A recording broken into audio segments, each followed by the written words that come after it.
frate Alfio mi ha fatto una domanda, mi ha detto sai dov'è la strada per andare in camera? Io in maniera estremamente convinta ho detto sì, mi fa portami.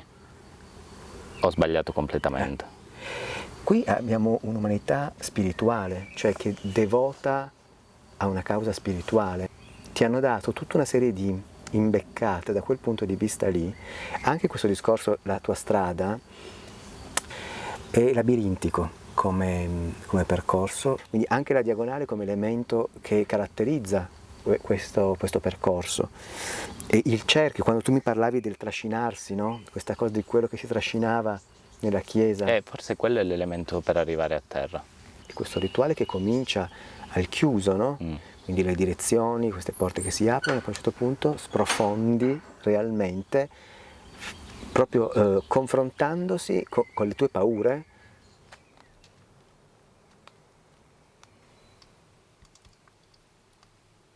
Labirintico, ma anche quasi un viaggio nell'inconscio, è quasi dantesco.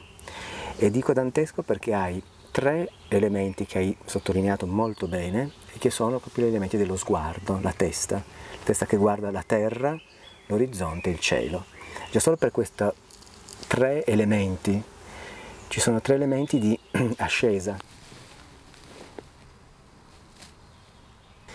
C'è un che di mistico in tutta questa cosa che si differenzia dalla esperienza per esempio della Baraggia, un'esperienza che è diversa da tutte le altre, un'esperienza di pellegrinaggio interiore, cioè il corpo deve rappresentare varie fasi che possiamo sintetizzare in 3 tappe fondamentali: lo sguardo della terra, lo sguardo dell'orizzonte e lo sguardo del cielo.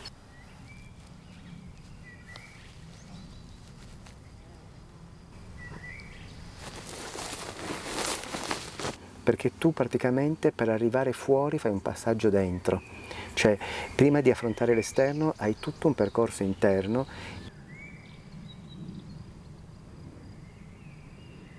E questo usalo come elemento anche per scendere poi, oltre che per tu vai su, rimane questo movimento delle ginocchia secondo me.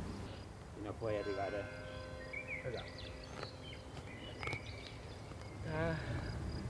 Udito, olfatto, insetti, spinta per risalire. Qui c'è una natura che viene rinchiusa e che e soprattutto quando è rinchiusa, cioè in questo chiostro, tu hai queste esperienze, no, un po' mistiche. Quando esci fuori sei esposto a cercare un miraggio che è sfuggente, cioè il lago.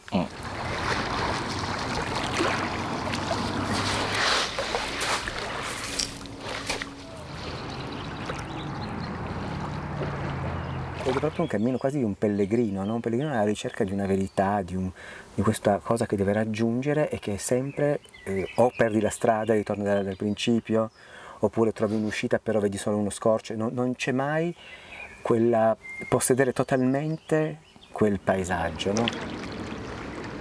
Non l'abbraccio in tutte queste sensazioni.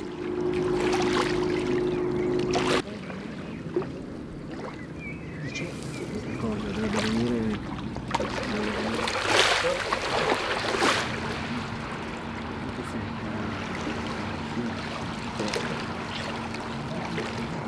Ancora fare tutti gli scacciamenti di quello che dobbiamo vedere dopo.